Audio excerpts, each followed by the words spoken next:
Elite Facts presents 10 facts about the real Dracula.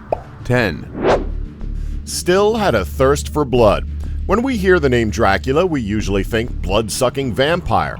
Well, that's not entirely true. Although he was said to have not been an actual vampire, the real Dracula still enjoyed some of the red stuff.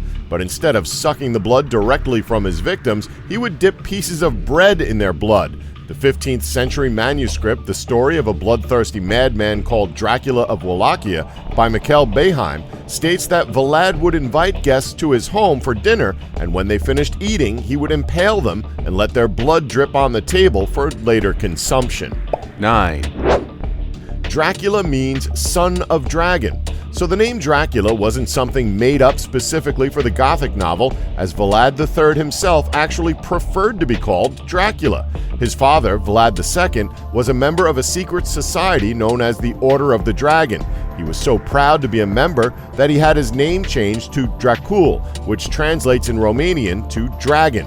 As a child, Vlad III also got involved in this society, and he would later change his own name to Dracula, which translates to son of the dragon.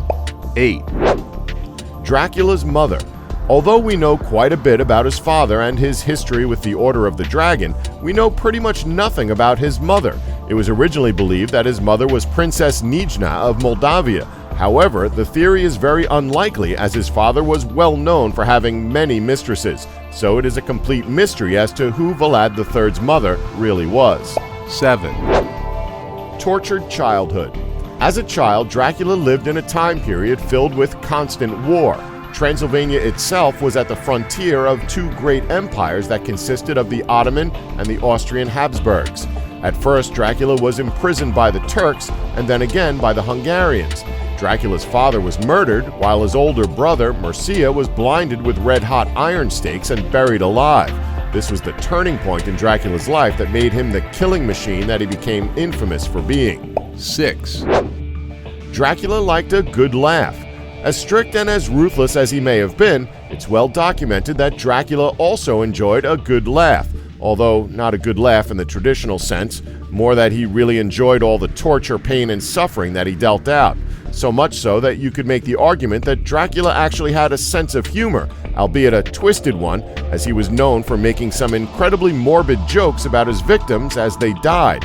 For example, Dracula would always comment on the way his victims twitched around like frogs, and would always make casual and somewhat sarcastic statements like, "Oh, what gracefulness they exhibit." Well, at least his sense of humor was more tame than Frankie Boyle's. 5. Feared and respected by all. Dracula always liked showing his dominance when it came to the country he ran. To show how much his citizens feared him, he placed a gold chalice in the middle of the town square in Targovisti and allowed people to drink from it, but the golden cup had to remain in the middle of town square at all times. You want to know the results? Well, not a single person drank from the chalice. Everyone was far too scared. They were worried that Dracula would be offended and sentence them to some horrible death. 4. Modern-day praise. Bram Stoker's loose interpretation of him aside, the real Dracula still gets praise in our era.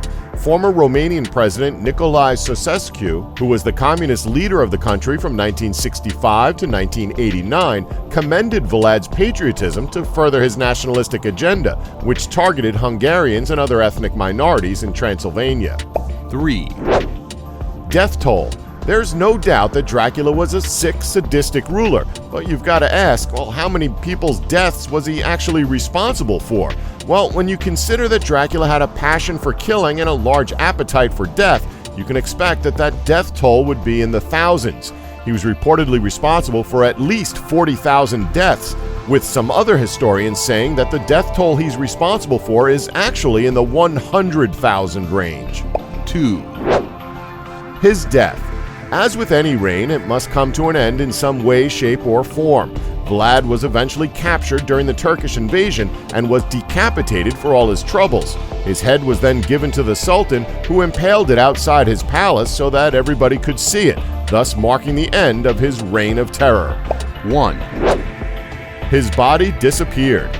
Even though his reign was ended at the hands of the Turkish invasion, his legacy still haunts the empire he once ran to this day.